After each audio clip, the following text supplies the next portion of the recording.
Ebusia ene enso akoye da fofra twede mponya kopon aya adem sem yumi yensa so yesha e wata chiti de fela ofela ebeso ene ye hwe asem no anything eya na pempi no ye kwa so me na ego ho aye papa ntwe bia ni atintam posters ene stickers e de amaye says ye tuma de obabi ye fam kotale ko se de ye bia ye fam tunsu me ye fam to me yale ye fa se ye ba yesu so e picture so ay ka se yesu Kristo ya je kwa oba ya se anoba fa so e ji ye kwa dia na ni posters you gure so tare kala so ye ma o kona o ha o ka so so se abai wa ko no ko tu yesu picture na o tu aka o ha na e kire ya e be ye ene ye bisa apostle don ko se sa joma no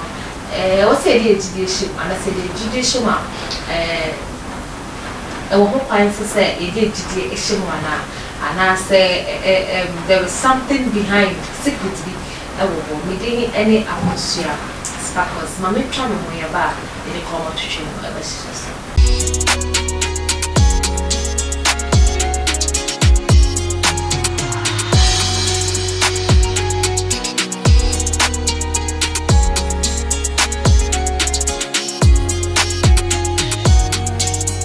Abusia mi twa me ho ana mama me fasida enkoma Royal Enterprise or yes stainless steel no ejuma ewo amblek make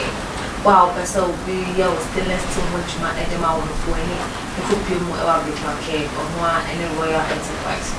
ekopie mu so ewo capacity akachi so ana ene foundation awaya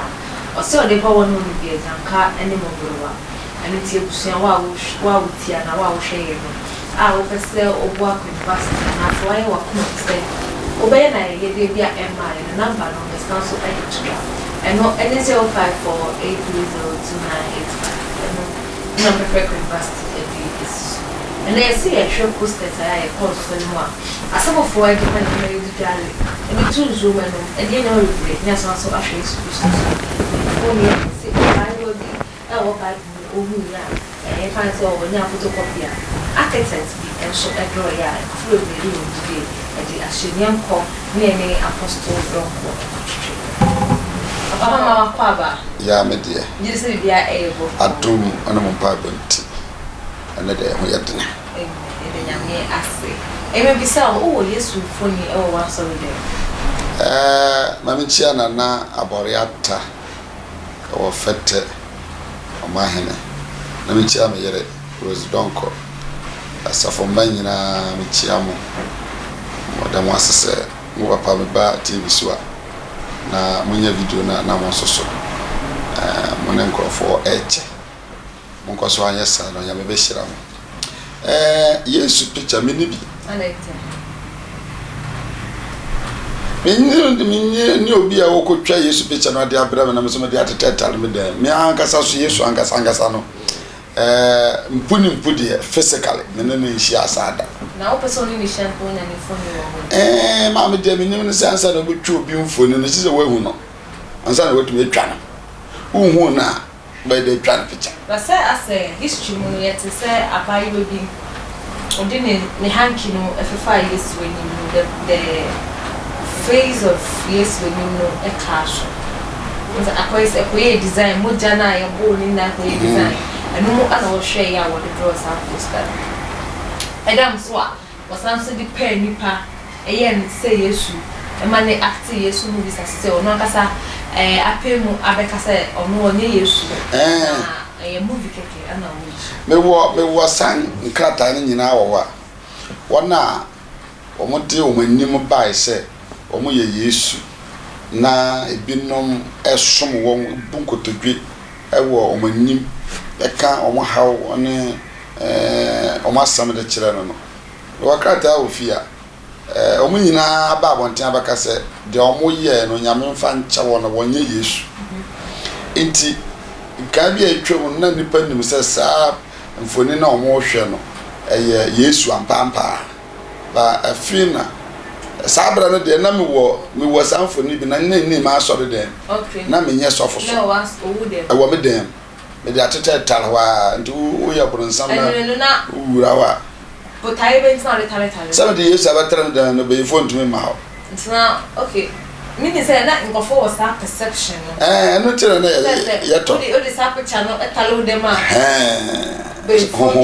to me eyo so sa na nya na ya nkrofo bi a omo nso so epe musika gu ombotom na omo de omo nim abase omo ne Yesu na sa nkrofo no kra me hu bi mpoda de me abetna se hu se ade we se bi yifrem de na me kwahye no bi an country da bi na me sesa ni na me kwahye because me trans bo hu akonta akwa se me nim no na otare me dan hoyi so ye ni papa so ye ni papa na sunsum so hoyi na se ono so de ni sunsum kutia me a okay da na meye ntimi yiyi ni na na me hye no efri sabran man to bi ebi na me dan bi ansa na me be ye sofu me be ye sofu kra na me be nya details no mo se eye ahoni som etwi nipa gidie firi obade no nyame a boss do sa nti akwa yi se akwa na obo ho no ono na me de me wire nyina akose no mo se Yesu sa na onye Yesu na me se da na makwakoto no me wura Yesu sa na e bia na ne dikura de kwadwo ana boama na me kotokoto no sa so be ji asofu de mama ne pepe bre ho se emu nya so kota sa de ndia boden ye su nya me oboso ro basa ase na ye nsumu foni na ye hwe se ye ko ye nso mi mo a ya ko counseling na ye my posters se en pa ko tale demo ye fantun so mu na ye no ye fantun so mi ndale shop ko mo so obi ni shop ni na wa disa poster na ko bal bom na se poster no ko tale ni ma bibia be ko ye e de ama wa ho so o counseling eno na ye Yesu di o eye me sofo na me picture ana me de amon se fakoto nsuom na fa dware na abrabo na aye dendenten no ebe yeyi me sofo don kwade no kwasem me fa bi me obi ada se je kono kodwale fatalo dabi na mo me hu se asofo ni bi ye na me nim genti a wo so mo yesa because Bible say yentumi nsuma ewura no mienu ye be do baako na ya tan baako anase de ye ho babata baako na ebu baako animtia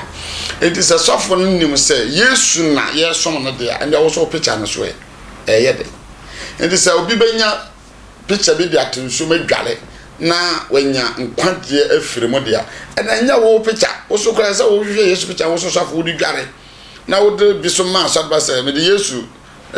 ne picture tun so madware na medware ye no mu se aboa me ntemo so monji bi nko dware na Bible say onipa ba oba wo no ne nda yitia na o ha nko na wo bi a o ha nko na di wachi na wo sa da ofoni ma me se je fokoko dware a to me ne de wo me ma so fodie mo ne de me nye bi na me nye bi so na mo se obi peso hu se so fodon kwa hen na owo enne oko ba bi na sesebi wan ko school kakra na ye de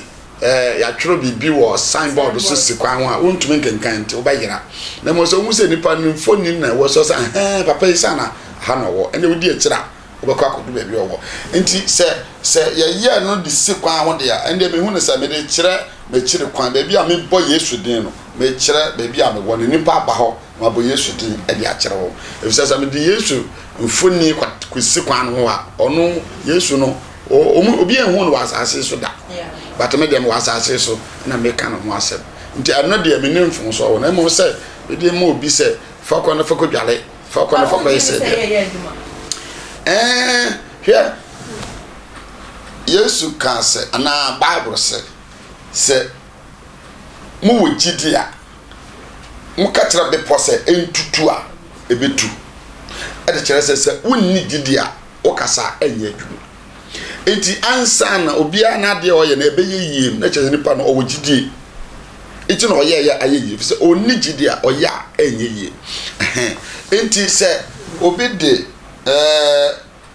Yesu mfoni se na ono hunu se Yesu mfoni e de ma se fa kona fa ko dwale enya mfoni no ba wanya gidi se menya yarsa ana da na me ne mrante bi ka Nigeria fo mo browse no ana ose oyesofo ose bi mu aba na asore no de akwankyere egu fom na so Nigeria for me be science obi wa chatia ma nipa ko aka chen so be meniska enti wo don saka na bompa e man ade chen na sika na ba ojuji se sofo no bompa e man no sika na ba eso e bia na nya bompa e no ono asika na e badada onyame boye no nipa bia nyame de bibia hye mu a saa de no eno na ema wudi nkunim eno na ema wudi nkuguo enti se obi de picture bia ma na wo de akoto nsuom na wadware na wo ho atowa eye wugidie no enya picture no wugidie no ama wadi nkunim oni so obi bitima tew se hey what yato adentin what yato uyo ohufo wa usura de dada nti wadwene kwa ka kire wo se jama obi kura tachira nti onipa bi o wasase so wugidie e se nyame oboye no de wo nyame no de guye mu butu yeso gem kwa ho me de guye mu no nipa ba ye okrati asofo Psalm 82:6 o se na mu ma ye mu nyame enti Pentecost for omasem bi amaka o se the image and the glory of God enti onyame nanka so oboye nanka sa no o de ne ye hia nyina wura ye mu ye yare ne benya yare sa ono a ye nya yare sa ye ono a enti enye mmeme picture no ana ama wo ho ato na onyame a wo de wo wira hyem no wagye ne di no o ye yare safo enti o kwa dware sa so don kwa picture ne dware ya me ho ntome safo no baka cha sa wo de tunsuo ma no wo Yesu din aguso ene na nya picture no e din na oboye no na ma wo ato wo enti e kwan bi so no e ya na se sofo de the picture be ma obi se on fa nko tunsuo no ya menim se sofo bebre be ka se be madwin po nya adwuma na so madwin ya adwuma onyakopo boye no abo onipa ana wabo na aduane ene ni nsu enti asase so ye wa aduane ene ye wo nsu na ye wo onipa onsa enti se nipa hia nsu a nyame de nsu ama no nipa hia aduane nyame de aduane ama no na aduane na ode ama ye no eye nduaba ebi wo ha ye nya firi nase ebi wo ha ye nya firi ne so ebi wo ha ye nya bi firi ne so nya bi firi nase ba cha wate ase ye wa aduaba bi ye fa ne D-ball omo no aton na abale ne yedi ne ho ahono na de ye nwe ye ndi ana ye wo ebi tisa menken ye di na haban ese di aduane wa ase mpacha so ate ase enti se obi de ne foni ade ma obi na okoyusu na no atona memo de me hu se eboa sa haban bi na wonim a kire nipa no nkofa eno ye nyame na abo no nkofa no nyusu no wotona o de nua hye amanyame ene wa wo kire no na mo se wa wo do picture mo obi se ene se na Yesu kra mu nyine hu nya bi ana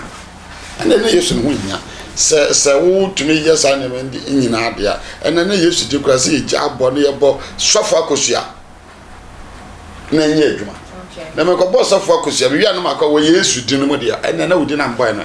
de na ye ama me wo no ni din mu enye wudi ase say ye so focus ya din mu wo awu sole na wa sole ene na Yesu di kwa da mi mo bi mu da ko ma wusa so focus ya din mu no ewufo nyane so focus ya din mu no abone wontafo so focus ya din mu no ebubuafo so na nante ene na me obi fufuro mi ko boni din dia yen bacha so ati ase enti edi ba akopɛ ɛna wade ama yɛ sɛ yɛmmɔ ne yɛnya nkwagye mfirim edi bi ne soro asase ɛne asase ase Yesu din ko enti sɔfo picture yɛ de yɛ dema last words de America na sɛ moma yɛmfa on enokore enante ɛna asɔfo dwuma na akwa te sɛ ɛnema bi na yɛde abatabata sɛ ne ba ya yɛbenye sika na aso mpɛsɛ yɛ menua no asɔfo nyina te ase sɛ onyame a wafrɛ yɛ no obetumi ahwɛ yɛn enti na wafrɛ yɛn yɛnni nokore na daakye yɛnyɛ baabi papa akɔhwɛ yɛda se wo ba yɛ na ɔno ade nkyɛ so abɛ adomɛ ɛsɛ for aha ana ɛnɛ yɛde fila ofila ebisi bidin bim ɛne akosia sparkles makao